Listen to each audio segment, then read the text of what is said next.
Hey guys, how's it going? Hope you're doing well. My name is Crown, and today I'm going to read you some very interesting stories that I hope that you're gonna love. And now, without further ado, let's go!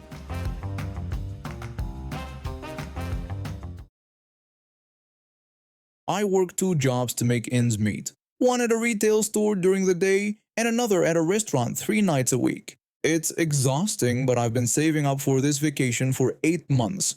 Every extra dollar went into my vacation fund. I skipped dinners out, bought generic groceries, and even sold some of my old stuff online just to afford this trip to Hawaii. My best friend has been going through a rough patch lately. She lost her job 3 months ago, her boyfriend dumped her, and she's been living with her parents again. I felt bad watching her struggle, so when I booked my vacation, I thought it would be nice to invite her along. I knew she couldn't afford it, so I offered to pay for most of the trip. Her flight, half the hotel, meals, activities, basically everything except her personal spending money. She seemed so grateful when I made the offer. She hugged me and told me it was exactly what she needed to get back on her feet. I was happy to help someone I cared about. The problem started before we even left. 2 days before the trip, she called me and told me she had found an amazing resort online. She said it was only $300 more per night than the cute little hotel I had booked for us. I told her I couldn't afford that because I had already stretched my budget for what we have. She kept pushing, saying it was vacation and I only live once. She mentioned that I had been saving forever. I told her no and explained that the hotel I booked was perfectly fine. She got quiet and hung up on me. I should have seen that as a red flag. When we got to the airport, she showed up with 3 huge suitcases. I had packed everything in one carry-on to avoid baggage fees. I asked her why she had so much stuff. She said she wanted options and told me not to worry about the baggage fees since I had it covered. That was another $150 I wasn't expecting to spend. The flight was just the beginning. When we landed, she started complaining about everything. The hotel wasn't fancy enough. The view wasn't good enough. The bed was too small. I reminded her that I was paying for this and she should be grateful. She snapped back that she never asked me to pay for a cheap vacation. She said if I was going to be stingy about it, I shouldn't have invited her. I was shocked. This was my hard-earned money, and she was acting like I owed her a luxury experience. The next few days were a nightmare. She refused to do any of the activities I had planned and paid for in advance. I had booked a snorkeling tour, a helicopter ride, and tickets to a luau. She said they were all boring and touristy. She asked if we could just go shopping instead because there was some designer store she had seen online. I told her I already paid for these activities and we were doing them. She said fine, but that she wasn't going to pretend to have fun. And she didn't. She complained through the entire snorkeling tour, saying the water was too cold and the fish were stupid. During the helicopter ride, she spent the whole time taking selfies and talking loudly about how much better the views would be from that expensive resort she wanted. At the luau, she made fun of the dancers and said the food was gross. Other tourists were staring at us because she was being so rude. I was embarrassed and angry. The worst part was how she treated me. When I suggested we split the dinner bill one night, she laughed and said she thought I was treating her to this vacation. She told me I couldn't invite someone on a trip and then make them pay for stuff. I pointed out that I had paid for literally everything so far and thought she could cover one dinner. She said whatever and that she would just get something cheap then. She ordered the most expensive thing on the menu. Every conversation became about what I should be doing for her. I should upgrade our rental car. I should book a spa treatments. I should take her to expensive restaurants. When I said no, she would get angry and give me the silent treatment. On our last day, I had enough. We were at the beach, and she was complaining that I didn't book us chairs at the fancy beach club. She said this was supposed to be relaxing, but she was sitting on a towel like some college kid on spring break.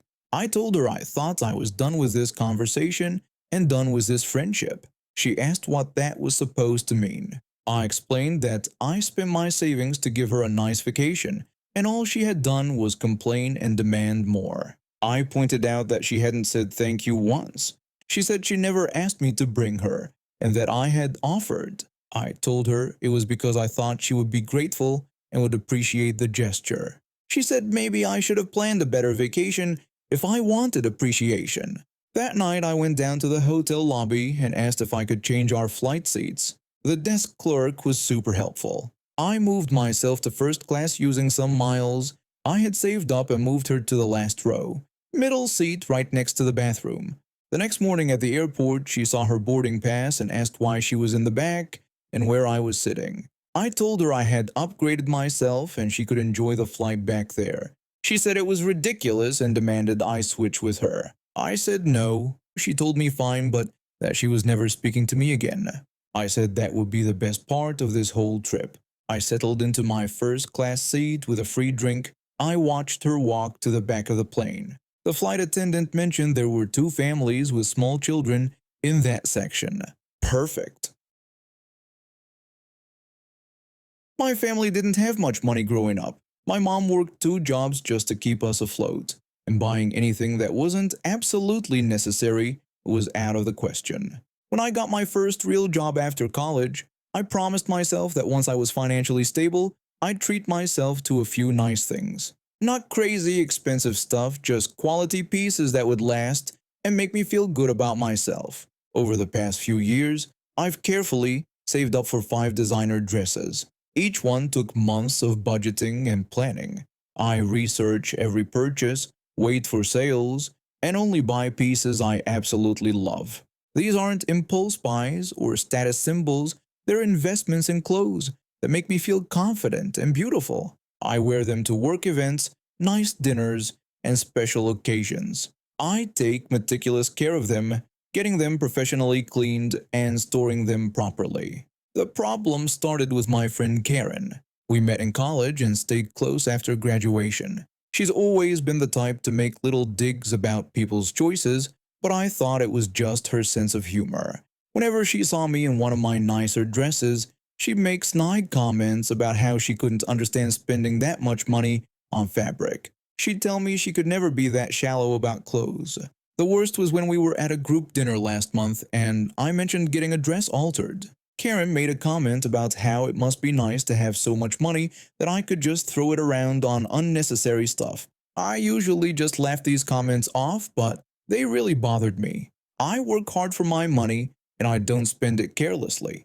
I drive a 10-year-old car, cook most of my meals at home, and rarely go on expensive vacations.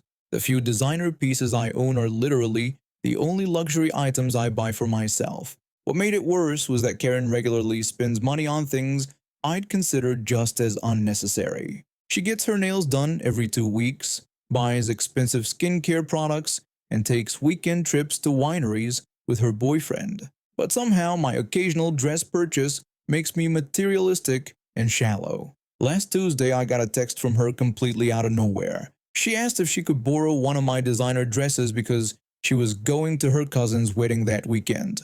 No please, no acknowledgement of all the time she'd criticized my purchases, just an assumption that I'd hand over something I'd worked hard to afford.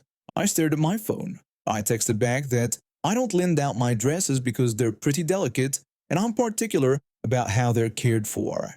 Karen responded by telling me to come on, reminding me that I have 5 of them, and saying she figured I wouldn't mind since I never wear them all anyway. This really annoyed me. First, I do wear them regularly to appropriate events. Second, the fact that I own multiple pieces doesn't mean I should share them with someone who constantly belittles me for having them.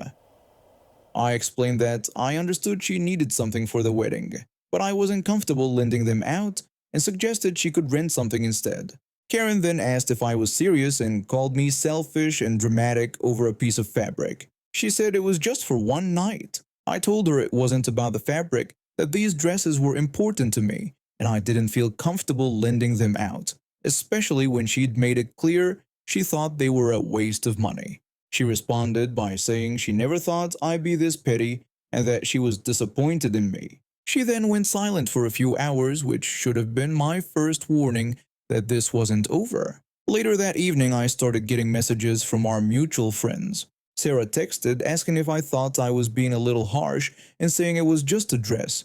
Then Mike messaged saying Karen was really upset and asking if I couldn't just let her borrow something, mentioning that she was family. The worst was from Emma, who said she didn't understand why I was making such a big deal about this and that Karen had been having a tough time financially, so I could really help her out. Karen had apparently told everyone her version of the story, conveniently leaving out years of criticism about my purchases. She'd painted me as some selfish person hoarding expensive clothes while she suffered. I tried explaining my side to each of them, but they all seemed to think I was overreacting. Sarah even said that if I really cared about Karen, I'd want to help her look nice for a family event. The breaking point came on Friday when Karen showed up at my apartment unannounced. She told me she was there to pick up the dress. I asked what she meant, and she said everyone agreed I was being ridiculous and to just give her the black one, promising she'd be careful.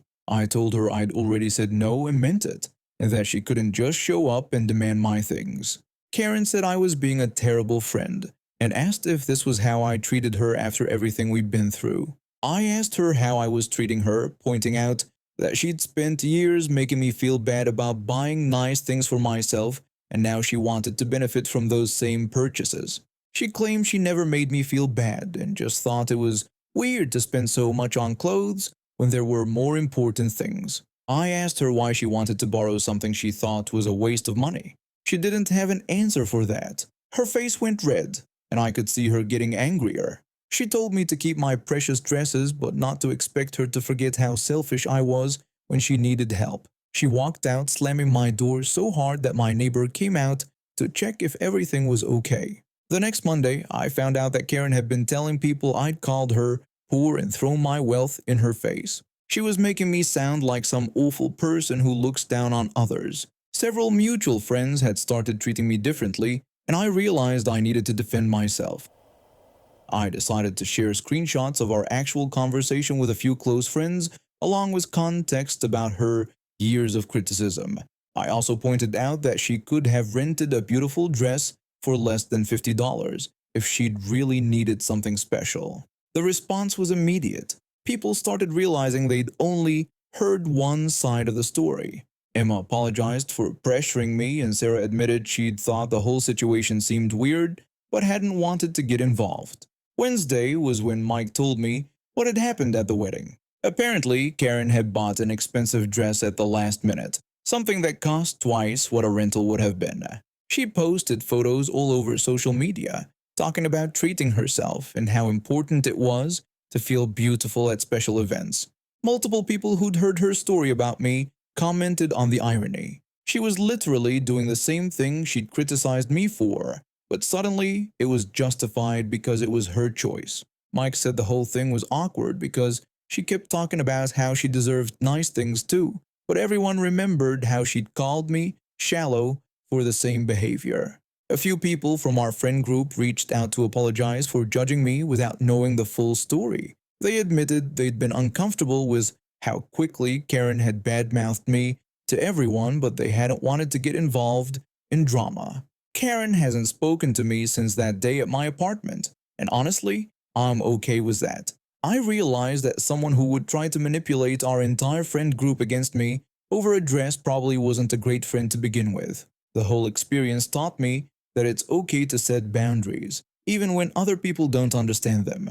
My dresses represent years of hard work and careful saving. I don't owe anyone access to things that are important to me, especially not someone who's made me feel bad about having them in the first place. I still have my 5 beautiful dresses, and I still wear them to special occasions.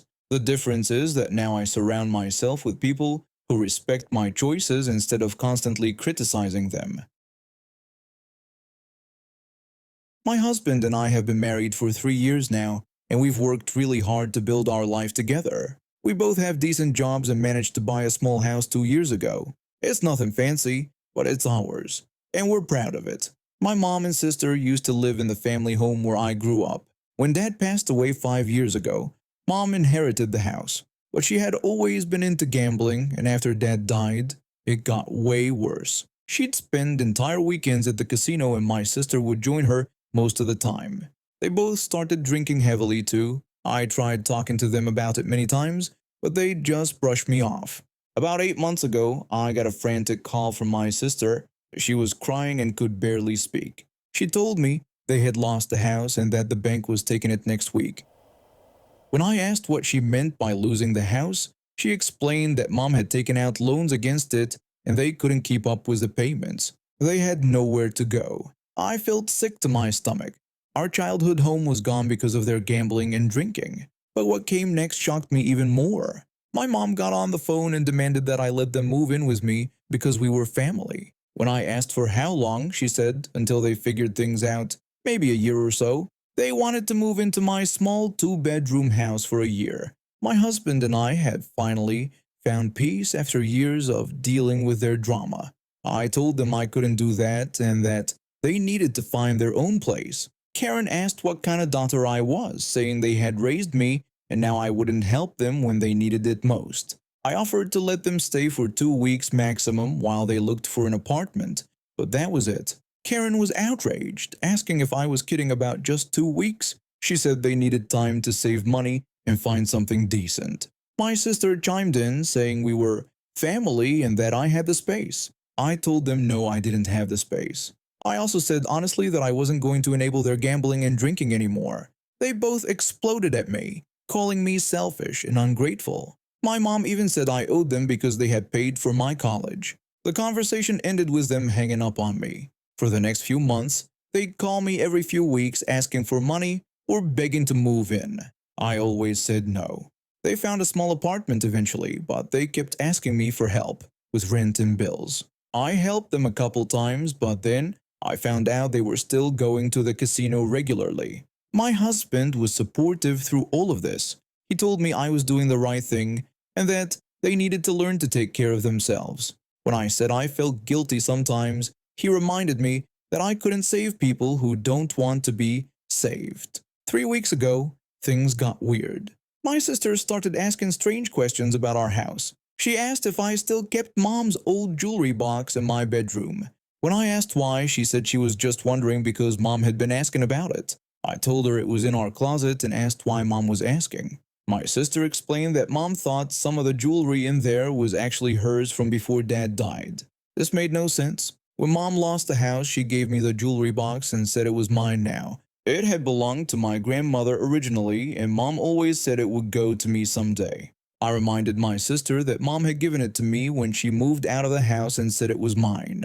My sister said that mom had been thinking about it and wanted some of the pieces back. I told her that if mom wanted to talk about it, she could call me herself, but mom never called. Instead, my sister kept bringing it up in weird ways, asking about our work schedules and when we were usually home. I started getting suspicious. Last Tuesday night, my husband and I went to bed around 11 like usual. Our bedroom is on the second floor and we always lock the front door before going upstairs. Around 2 in the morning, I heard a weird noise downstairs. It sounded like someone was trying to open our back door. I asked my husband if he heard that, and he said yes and told me to stay there. My husband got up and grabbed the gun from our nightstand.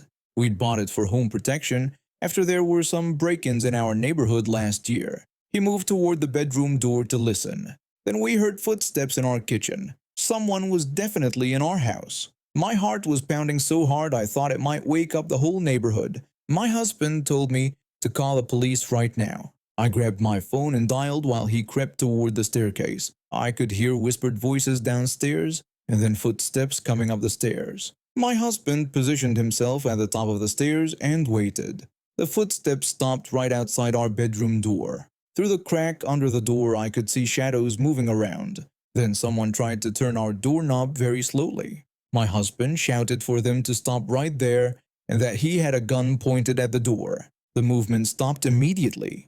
Then I heard a voice that made my blood run cold. It was Karen, telling us sweetly that it was just them and they didn't want to wake us up.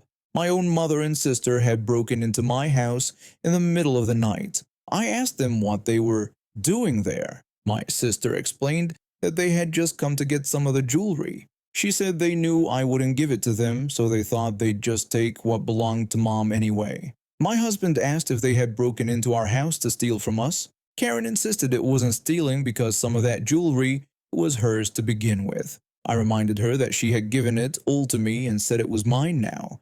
Karen said she had changed her mind. She explained that they needed money and some of those pieces were worth a lot. The police arrived about 10 minutes later. My husband kept them at gunpoint in the hallway the whole time, and they didn't try to move. When the officers came upstairs, they found my mom and sister with a bag full of my jewelry that they'd taken from the closet.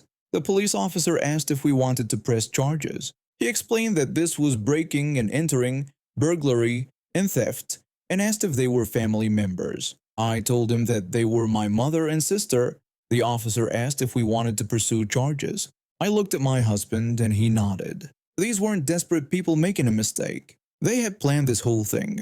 I told the officer yes, I wanted to press charges. Karen asked if I was really going to send my own mother to jail. I told her that she had broken into my house to steal from me and asked what she thought would happen. My sister tried to justify it by saying they just needed some money because they were behind on rent again. I told her that wasn't my problem anymore.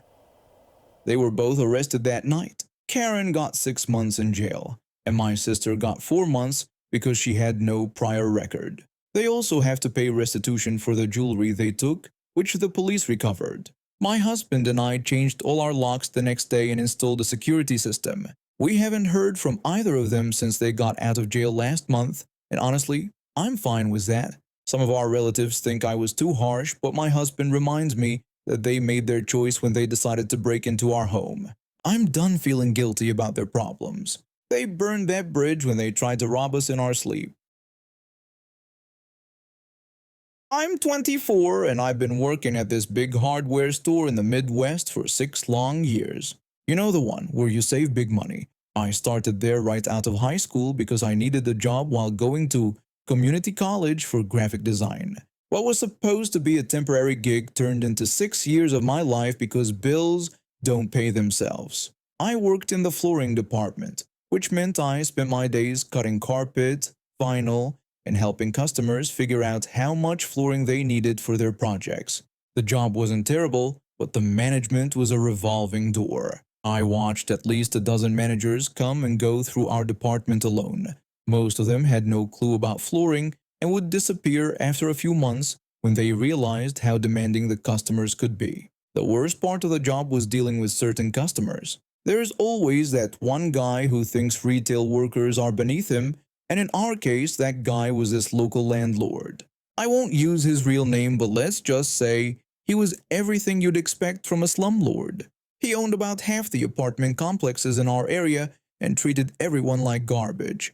This guy would come in every few months to buy the absolute cheapest carpet we sold. I'm talking about the stuff that felt like sandpaper and would fall apart if you looked at it wrong.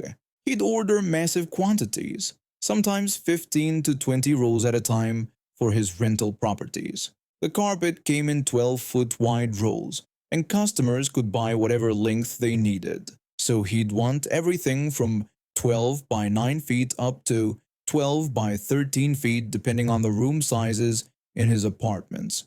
But here's the thing that made him so awful. He'd treat us like servants the entire time. He'd snap his fingers to get our attention, never say please or thank you, and would constantly brag about how much money he made off his tenants. The worst stories were when he'd talk about evicting families just because he didn't like their kids making noise. Real classy guy. Fast forward to April this year. After 6 years of dealing with customers like him, I finally landed my dream job at a marketing company where I could actually use my graphic design degree. I put in my 2 weeks' notice and was counting down the days until freedom. It was my very last day, and I was practically watching the clock when I heard someone snap their fingers behind me. He walked past me and snapped his fingers, demanding carpet immediately. Then he walked toward the carpet cutting machine like he owned the place. Of all the days for him to show up, it had to be my last day. I asked him what I could help him find today, trying to keep my voice professional. He told me he needed carpet for his entire apartment complex on 5th Street. He said he wanted the cheap stuff because his tenants didn't deserve anything nice. I could feel my blood starting to boil, but then I realized something. This was actually perfect. I've been fantasizing about a moment like this for years, a chance to get back at him without technically doing anything wrong. I asked him how many cuts he was looking at, playing along with his demands.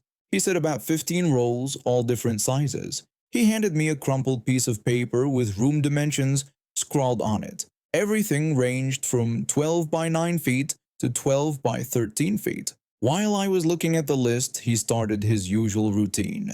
He bragged about how he just raised rent on that complex by $200. He said these people should be grateful. He was even putting in new carpet because most landlords wouldn't bother. I told him that was really something, keeping my tone neutral. He went on about how last month he had to evict a family because their kids were too loud. He said he didn't care if they had nowhere to go because he ran a business, not a charity. Every word out of his mouth was making this easier for me.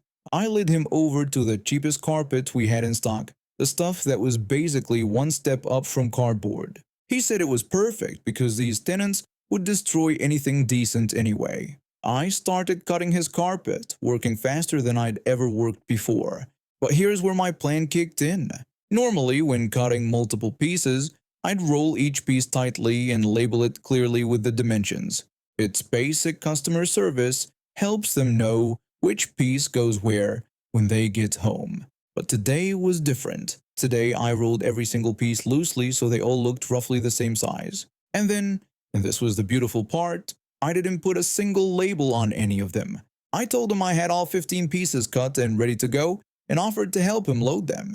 He said it better be right because he wasn't coming back. If I messed up, I wheeled the cart full of unlabeled carpet rolls up to the front and helped him load every single piece into his trailer. The whole time he kept complaining about how long it took and how he had better things to do. He told me about how his crew was coming over that weekend to install all of this. He bragged that they were going to knock out the whole complex in 2 days. I wished him a wonderful day and told him that sounded like a great plan. He drove off without so much as a thank you, and I went back inside with the biggest smile on my face. You see, what he didn't know was that he now had 15 rolls of carpet in his trailer with no way to tell which piece was which size. Every single roll looked identical, and without labels, he'd have to unroll each one to figure out which room it belonged in. If you've never tried to move carpet before, let me tell you, it's not easy. Carpet is heavy, awkward, and when it's rolled loosely like I made sure to do, it wants to unroll itself at the worst possible moments. Trying to carry a loose roll of carpet up a flight of stairs is like wrestling with a giant, floppy snake that weighs 50 pounds. So instead of his weekend project with his crew, he was going to spend the next few weeks playing a very expensive game of carpet roulette. Every time they needed a specific size, they'd have to drag a roll out of the trailer, unroll it to check the dimensions, and if it was wrong, roll it back up and try the next one. I clocked out that day knowing I'd never have to see him again, and that somewhere across town, a slumlord was about to have the most frustrating renovation project of his life. My family never had much money. My parents worked multiple jobs just to keep food on the table and a roof over our heads. College wasn't something anyone in my family had ever done before. My older brother dropped out of high school to work construction, and my sister got pregnant at 17 and never finished her education either. But I was different. I wanted something more. I spent my high school years working part-time at a local diner while maintaining good grades. I saved every penny I could for college applications and fees. When I finally got accepted to the Maritime Academy, my parents were proud but worried about the cost. I took out student loans, worked nights at a warehouse, and ate nothing but ramen for 4 years straight. The Bachelor of Science in Marine Transportation degree was brutal. The coursework was intense, covering everything from navigation and maritime law to ship operations and cargo handling. While my classmates partied on weekends, I was either studying or working my part-time job. I barely slept, lived on coffee, and missed countless family gatherings because I was buried in textbooks or working extra shifts to pay for my education. Finally, after 4 years, graduation day arrived. I was the first person in my family to ever receive a college degree. My parents cried during the ceremony, and even my tough older brother got emotional when I walked across that stage. It felt like all the sacrifice had been worth it. The graduation party was held at my parents' small house. Extended family came from all over to celebrate. My mom had been talking about my achievement for weeks. calling every relative to share the news. I didn't mind the attention for once, I had earned it. That's when my aunt showed up. She's always been the type of person who thinks the world owes her something. She drives a car she can't afford, lives in a house that's way beyond her means, and constantly complains about how unfair life is while doing nothing to improve her situation. Her three kids are just as entitled as she is, always expecting others to pay for their entertainment and expenses. The party was going well until she cornered me near the kitchen. I was grabbing a soda when she approached with this weird smile on her face. She asked me when I could get the family a free cruise since I was basically a sailor now. I laughed because I thought she was making a joke. Maritime transportation and cruise ships are completely different industries. It's like assuming someone who drives a delivery truck can get you a free ride on a luxury tour bus. I told her that was funny and reminded her that I would be working on cargo ships, not cruise ships. Her smile faded quickly. She asked me what I meant and explained that ships have cruises, so when could I book them something nice? Maybe to the Caribbean. She genuinely believed that because I studied marine transportation, I could somehow arrange free cruise vacations for the family. I explained that it didn't work that way. I would be working on cargo vessels that transport goods across the ocean. There were no passengers, no cruise amenities, nothing like that. She told me not to try to be cheap with family. She said my mom had been bragging about my fancy degree and big career, so the least I could do was share the benefits with the people who supported me. That last part really got to me. She hadn't supported me at all. In fact, she'd made several comments over the years about how I was wasting my time with education when I should just get a regular job like everyone else. I told her I wasn't being cheap. I literally could not get anyone cruise tickets. I would be working on a container ship for 6 months at a time, transporting cargo between ports. There were no passengers allowed on these vessels. She said that was ridiculous and claimed that all ships could take passengers if they wanted to. She accused me of just being selfish. I explained that it was actually illegal. Cargo ships weren't licensed to carry passengers. They didn't have the safety equipment, medical facilities, or crew training required for passenger service. She crossed her arms and looked at me like I had personally insulted her entire family. She said she didn't believe me and accused me of making excuses because I didn't want to help family. Then she dropped the bombshell that she had already told her kids to start packing for their trip. She had already promised her children a free vacation that she had no right to promise, based on a complete misunderstanding of what my job would actually involve. I asked her what she meant about telling them to pack and for what trip. She explained it was obviously for the cruise I was going to arrange for them. She said they were so excited and that little Emma had been talking about swimming with dolphins. I told her I had never agreed to arrange any trip and that I couldn't arrange any trip because that wasn't what my job was. She said this was unbelievable. She complained that my mother had bragged for months about how successful I was going to be, and now I wouldn't even help my own family. She asked what good my fancy education was if I couldn't even get them a simple vacation. The conversation was attracting attention from other family members. My mom walked over and asked what was going on. Karen told my mom that her son refused to get them the cruise he had promised. I quickly clarified that I had never promised any cruise and explained that I would be working on cargo ships, not cruise ships. My mom asked me what Karen was talking about. I explained the whole misunderstanding to my mom, who immediately understood the difference between cargo vessels and cruise ships. She tried to explain it to my aunt, but Karen wasn't having it. Karen said she didn't care about the technical details. Ships were ships, and if I was working on them, I should be able to get them a family discount or something. I pointed out that even if I worked for a cruise line, which I didn't, most companies didn't give employees free vacations for their entire extended family. She said that was the most selfish thing she'd ever heard, and that family should come first. I agreed that family did come first. That's why I had worked my tail off for 4 years to get a good job so I could eventually help my parents with their retirement. This seemed to make her even angrier. She accused me of playing favorites by helping my parents but not my aunt and cousins. I told her I was going to help the people who actually supported me through college. I reminded her that she had told me multiple times that I was wasting my time with school. She claimed she was just being realistic, but now that I had made it, I should share the benefits. The argument continued for another 10 minutes, with Karen getting more and more frustrated that I couldn't magically produce a free family cruise. She kept insisting that I was lying about the nature of my job, that all ships were basically the same, and that I was being deliberately difficult.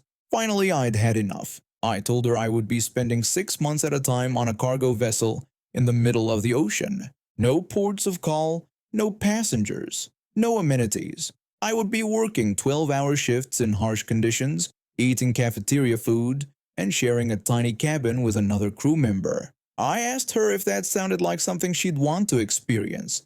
She accused me of exaggerating to make her feel bad. I told her the reality of my job. If she wanted a cruise vacation, she would need to book and pay for it herself, like everyone else did. She stared at me for a long moment, then turned to address the entire party. She announced to everyone that I refused to help family even though I had all these connections now. She declared that this was what happened when people got educated. They thought they were too good for their own relatives. The room went quiet.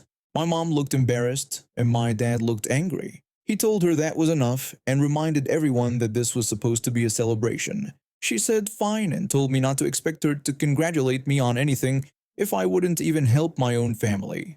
She walked out, dragging her confused kids behind her. When they left, I heard her 8-year-old daughter asking why they weren't going on vacation anymore. That was 3 months ago. True to her word, Karen hasn't spoken to me since. She didn't call when I got my first assignment, didn't wish me luck when I shipped out, and according to my mom, she's been telling other relatives that I'm too good for family now. Honestly, I'm perfectly fine with the silence. My job is challenging enough without having to deal with someone who thinks my career exists solely to provide her family with free entertainment. I'm working hard, gaining valuable experience, and building a future for myself. If that makes me selfish in her eyes, I can live with that judgment. My mom stopped bragging about my career to extended family after that incident. Now she only shares updates with people who actually understand and appreciate the work I'm doing. It's made family gatherings much more peaceful, and I don't have to worry about any more relatives approaching me with ridiculous requests based on their complete misunderstanding of my profession. And now we have reached the end of today's stories. Thank you for watching, and see you next time.